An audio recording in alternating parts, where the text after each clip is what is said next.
السلام عليكم ورحمة الله وبركاته. أهلا بكم معكم قناة الملك كل يوم. ما تنسوش اللايك والاشتراك وصلوا على النبي محمد صلى الله عليه وسلم.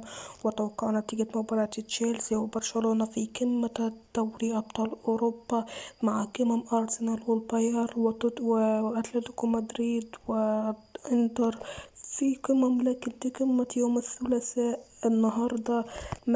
النهاردة بتوقيت 10 بتوقيت مصر.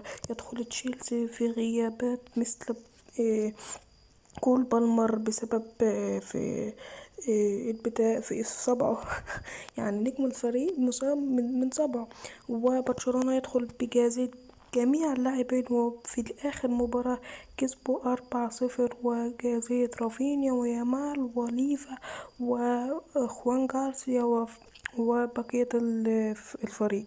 أما عن تشيلسي فغياب قلنا بالمر يعني من أهم الأسلحة الهجومية لتشيلسي مش موجود في المباراة. يدخل تشيلسي من كايسيدو إنزو بيدرو، هما التلاتة دول المعتمدين عليهم. وأمامكم الآن كان احنا عرفنا لكم التفاصيل اللي بتاع نعرفكم من الغيب والمش غايب. تمام، أمامكم تشكيلة تشيلسي عشان هو صاحب الأرض، ثم برشلونة، ونرجع نكمل بقية التفاصيل.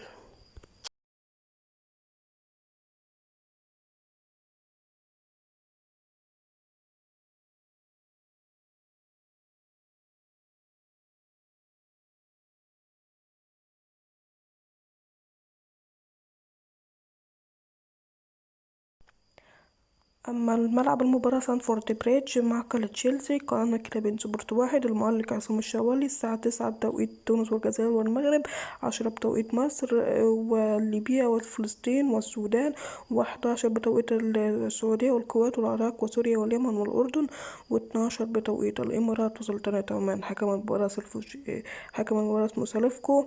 الجولة الخامسة من دوري أبطال أوروبا. سلام.